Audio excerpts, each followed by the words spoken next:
अस्सलामुअलैकुम। आज की वीडियो है बातचीत।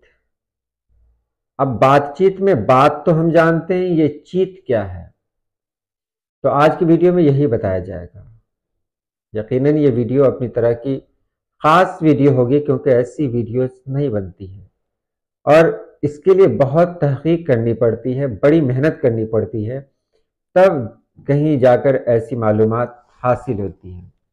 बहरहाल हम लोग जानते हैं बातचीत में चीत का क्या मतलब है। तो चलिए वीडियो शुरू करते हैं। पहले बात करेंगे बात की। तो बात तो सब लोग जानते हैं, हमारी ज़बान से वो सारे अल्फाज, वो सारे जुमले जो मुहम्मल ना हो, वो सभी बात कहलाते हैं। अपने जज्बात का इजहार हम बोल कर करते हैं और जो कुछ बोलते हैं वही तो बात है। हम बात को ही तो बोलते हैं। तो बात हम लोग जानते हैं, हम एक इंसान हैं और दूसरे से जब मिलेंगे तो उनसे बात करेंगे। बात का मतलब है कि अपने जज्बात का इजहार करेंगे। तो यहाँ भी बात हो गया।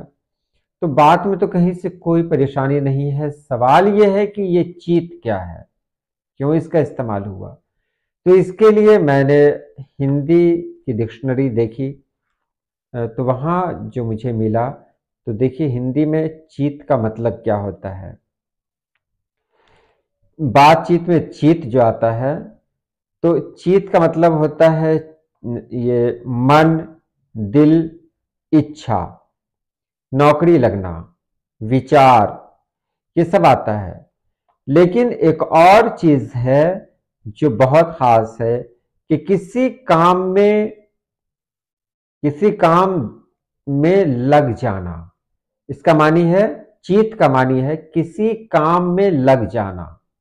देखिए कितना आसान है। तो बस यहीं से तो वाज़ेह हो गया कि ये चीत है जो संस्कृत से हिंदी में और हिंदी से हम तक पहुंचा है। तो बातचीत का इस्तेमाल हम मुरक्कब अल्फाज के रूप में करते हैं। तो बातचीत में बात तो हम लोग जानते हैं कि जो गुफ्तगू है उसी को बात कहते हैं। तो बात को हम लोग जान लिया। ये चीत जो लफ्ज आया है, ये कहाँ से आया है?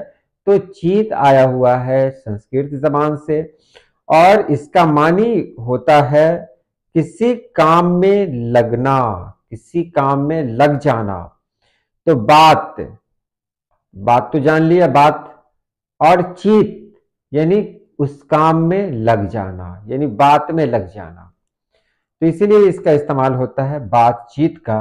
और यहीं पर लोग इस्तेमाल करते हैं कि मैं आता हूं फिर तुमसे बातचीत करूंगा। तो ये लफ्ज इसी तरह आया है, इस लफ्ज के साथ इस्तेमाल होने के लिए चीत, जिसका मानी मैंने अभी आपको बता दिया। तो आज के लिए इतना ही। अल्लाह पाक आप सभी लोगों को खुश रखे, आबाद रखे। अल्लाह हाफिज।